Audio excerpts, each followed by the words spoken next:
Our question today is from Victoria, and it's a good one. I'm sure a lot of you have wondered about what can you do with little kids in the car. The question goes like this: how can I use this method when I'm out and about in a car? My nonverbal 2.5-year-old is responding really well to the method, but I'd love something to do that worked while we're driving in the car or at my mom's, where there really isn't a timeout area anyway, where she'd be safe. My daughter screeches when she doesn't get what she wants. Most of the time you have to be psychic to know what it is, which is the way with the pre-verbal kids. I also have a 3-month-old who is having to deal with that.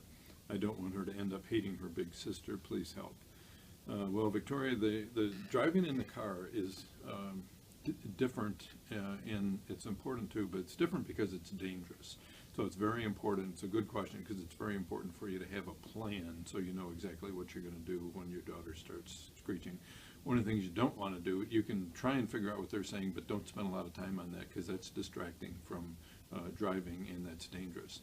What we used to do with the kids is we would count. We'd say that's 1, that's 2, that's 3, and then at 3 we would say nobody can talk for 15 minutes, or with a little kid like yours, you could say mommy stops talking, and then you stop talking. You could crank up the music if you want as well.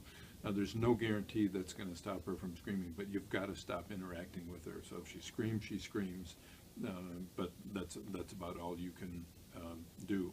Sometimes the kids, once they get the hang of it and get a feel for it, when you say mommy stops talking, they'll quiet down after a while, but do not continue to engage with her.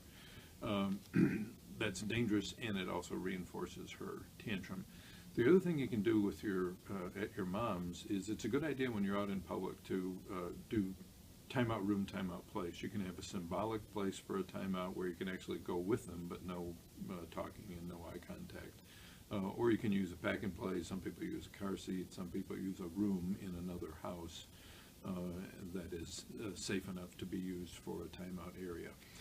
But it's a good idea to have something in line so that you know what you're going to do at 3. So good question, be safe.